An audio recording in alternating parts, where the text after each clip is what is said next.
Hi and hello to all future nursing officers. Friends, myself Ashish Alvan Kishore, founder and director of Nursing Baba Academy for Nurses. Friends, चलिए शुरुआत करते हैं आज के अपने topic की माइक्रोबायोलॉजी, जो कि इंट्रोडक्शन है बेसिक्स ऑफ माइक्रोबायोलॉजी का। माइक्रोबायोलॉजी स्टूडेंट्स, माइक्रोबायोलॉजी तीन शब्दों से मिलकर बना है, जिसमें पहला है माइक्रो, जिसका मतलब होता है स्मॉल या फिर tiny. Bio means living organisms, logy means study. इन तीनों शब्दों को मिलाकर बनता है microbiology. Importance of microbiology in nursing, dear very important question, पहले भी कई बार आ चुका है और अब भी आ सकता है। What is the importance of microbiology in nursing? तो सच का आंसर है diagnosis and treatment, sterilisation and disinfection, prophylaxis, control of hospital infection. Microbiology nursing में क्यों जरूरी है?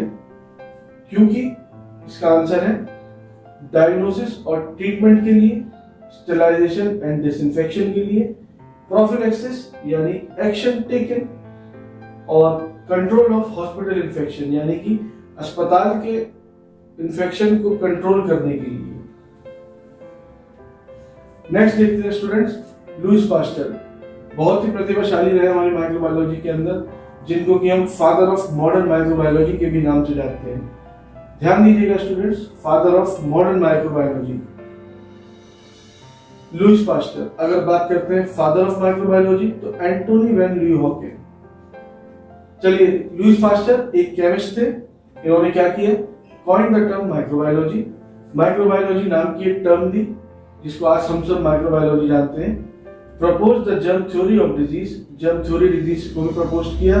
डेवलप स्टेरिलाइजेशन टेक्निक्स, जितनी स्टेरिलाइजेशन की टेक्निक्स है वो सब इन्होंने डेवलप करी है। स्टडीज ऑन पिबरिन यानी कि सिल्कवॉर्म डिजीज और एंथ्रेक्स, चिकन कॉलरा और हाइड्रोफोबिया नाम की बीमारियों पर भी इन्होंने स्टडी करी। And discover vaccines for rabies, chicken pox, chicken cholera and live attenuated anthrax vaccine. ये सारी वैक्सीन्स भी इन्होंने ही बनाई। He devised the process of destroying bacteria known as pasteurization. Pasteurization, आज जो हमारे घरों तक फैक्ट्रियों से, कंपनियों से दूध आता है पैकेट के अंदर, वो भी पास्चुराइजेशन द्वारा हमें मिलता है, और पास्चुराइजेशन भी इन्होंने ही इन्वेंट किया। He noticed pneumococci, pneumococci भी इन्होंने ही नोटिस किया।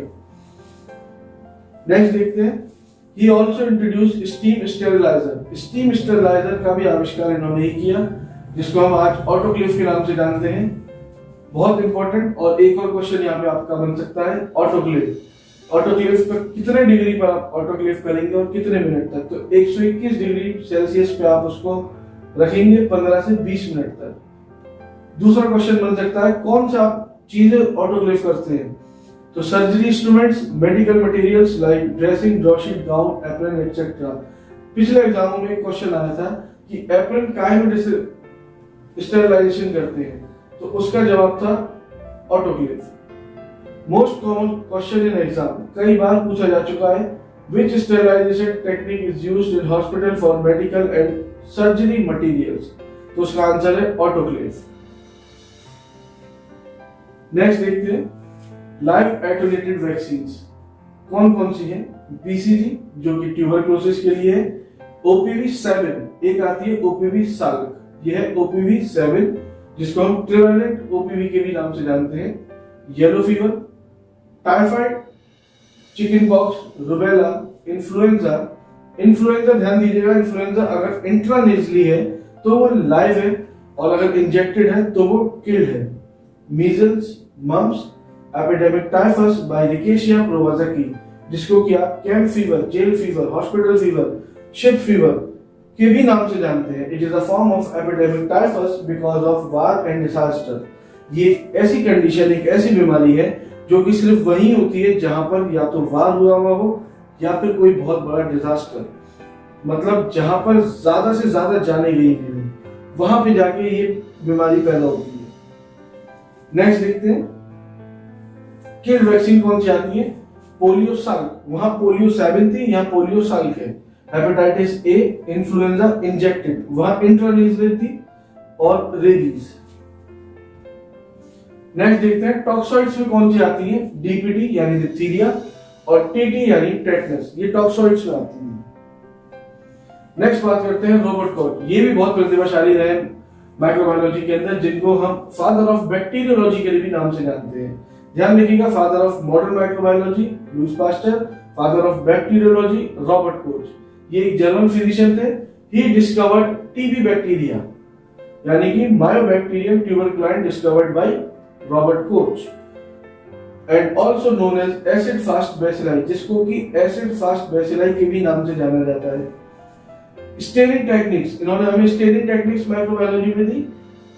Easy microscopic examination of bacteria, आपकी स्लाइड के ऊपर माइक्रोस्कोप जो हम लगाते हैं, जो स्लाइड बनाते हैं और स्लाइड के ऊपर आसानी से अपने बैक्टीरिया को देख सकें, तो एक स्टेनिंग टेक्निक यूज करते हैं, वो भी इन्होंने ही दी हमें।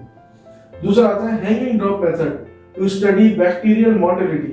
बैक्टीरिया की मोटिलिटी को स्टडी करने के लिए जो मेथड है हैंगिंग ड्रॉप मेथड, वो हमें रॉबर्ट कोच ने दिया।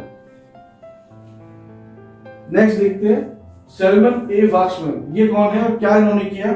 ही डेवलप्ड द स्ट्रेप्टोमाइसिन। स्ट्रेप्टोमाइसिन नाम की मेडिसिन ड्रग इन्होंने बनाई and also coined the term antibiotic, और टर्म एंटीबायोटिक भी इन्होंने ही नाम दिया है as a anti tuberculosis drug. और स्ट्रेप्टोमाइसिन एक एंटी ट्यूबरकुलोसिस ड्रग्स है। डियर स्टूडेंट्स, यहाँ पर एक बहुत इंपॉर्टेंट क्वेश्चन बनता है, what is the side effect of streptomycin? तो स्ट्रेप्टोमाइसिन का साइड इफेक्ट आता है ototoxicity means loss of hearing और balance problem due to damage of eighth cranial nerve result as vestibular damage. Streptomycin से क्या side effect होता है? तो स्ट्रेप्टोमाइसिन का एक साइड इफेक्ट है ऑटोटॉक्सिसिटी, जिसको कि पेशेंट अपनी सुनने की क्षमता खो देता है और साथ ही साथ बैलेंस, उसकी बॉडी का बैलेंस भी बिगड़ जाता है। बैलेंस प्रॉब्लम भी होती है क्योंकि एट्थ क्रेनियल नर्व पे ये अटैक करता है जो डैमेज हो जाती है और रिजल्ट एज वेस्टिबुलर डैमेज, या फिर जिसको आप वर्टाइगो के भी नाम से जानते हैं। दूसरा क्वेश्चन आता है what is Hansen disease? Hansen क्या डिजीज है? हैंसन डिजीज एक हैंसन नाम के साइंटिस्ट थे, जेरहार्ड हेनरिक अमर हैंसन, जिन्होंने लेप्रा बैसिलस या फिर मायोबैक्टीरियम लेप्रे नाम का बैक्टीरिया डिस्कवर किया। तो हर साइंटिस्ट चाहता है कि उसका नाम जरूर आए, तो इन्होंने उसको हैंसन डिजीज का नाम दिया और हैंसन डिजीज को ही लेप्रोसी कहते हैं। तो अगर क्वेश्चन आता है व्हाट इज हैंसन डिजीज, तो उसका मतलब है लेप्रोसी। आप आंख बंद करके अपने ऑप्शन पर टिक कर दीजिएगा। नेक्स्ट देखते हैं discoveries and discoverers. Father of microscope, modern microscope, Antonie van Leeuwenhoek. Microscope किसने इन्वेंट किया? माइक्रोस्कोप कौन लेकर आया? माइक्रोस्कोप लेकर आए Antonie van Leeuwenhoek. He is also known as father of microbiology. ध्यान दीजिएगा, कंफ्यूज मत होइएगा, नोट करिए, राइट डाउन, अपने नोट्स बनाइए अभी इसी वक्त और उसमें सब कुछ मेंशन करके रखिएगा कि father of microbiology Antonie van Leeuwenhoek and father of modern microbiology Louis Pasteur. बिल्कुल कंफ्यूज ना हो, father of bacteriology Robert Koch. बिल्कुल भी इसमें कैसा भी कंफ्यूजन मत रखिएगा, ये सब अलग अलग है। देखिए फ्रेंड्स, डियर स्टूडेंट्स, माइक्रोबायोलॉजी एक वास्ट सब्जेक्ट है, बहुत बड़ा सब्जेक्ट है, जो कि एक सिंगल इंसान माइक्रोबायोलॉजी को कंप्लीट नहीं कर सकता था। बहुत सारे अनगिनत साइंटिस्ट हैं जिन्होंने माइक्रोबायोलॉजी के अंदर अपना योगदान दिया है।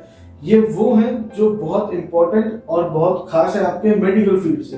तो ये वो लिस्टेड है सारे। Father of antiseptic surgery Joseph Lister, father of immunology Edward Jenner, founder of penicillin Alexander Fleming. ये बहुत इंपॉर्टेंट है, आपके एमसीक्यू में आ सकते हैं, चाहे वो आपके एंट्रेंस एग्जाम का हो, चाहे वो कॉम्पिटिटिव एग्जाम का हो, या फिर आपके एकेडमिक एग्जाम का हो।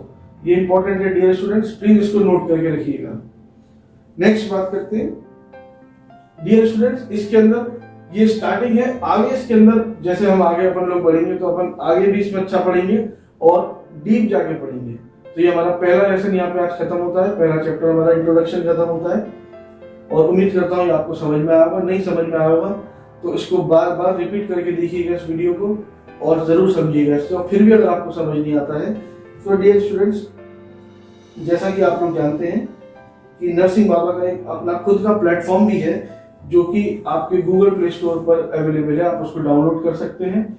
हमारे ईमेल है narsingh2021@gmail.com पे हमें ईमेल कर सकते हैं, व्हाट्सएप कर सकते हैं 8077722439 पर, या फिर हमें कॉल कर सकते हैं हमारे तीनों नंबरों के ऊपर 8439250562 पर या फिर 9457420536 पर या फिर 8077722439 पर। Nursing Baba academy for nurses हमेशा आपके लिए तैयार है। आपके सारे डाउट्स, आपके जो भी संकोच, आप बेझिझक होकर आप हमसे पूछ सकते हैं। हमें मैसेज करिए, ऐप के द्वारा हमें चैट करिए, हमें ईमेल करिए और अपने क्वेश्चंस हमें दीजिए ताकि हम उनके ऊपर वीडियो बनाएं और आप तक कुछ अच्छा पहुंचा सकें। तब तक के लिए थैंक यू फ्रेंड्स, मिलते हैं अपने नेक्स्ट वीडियो के लिए।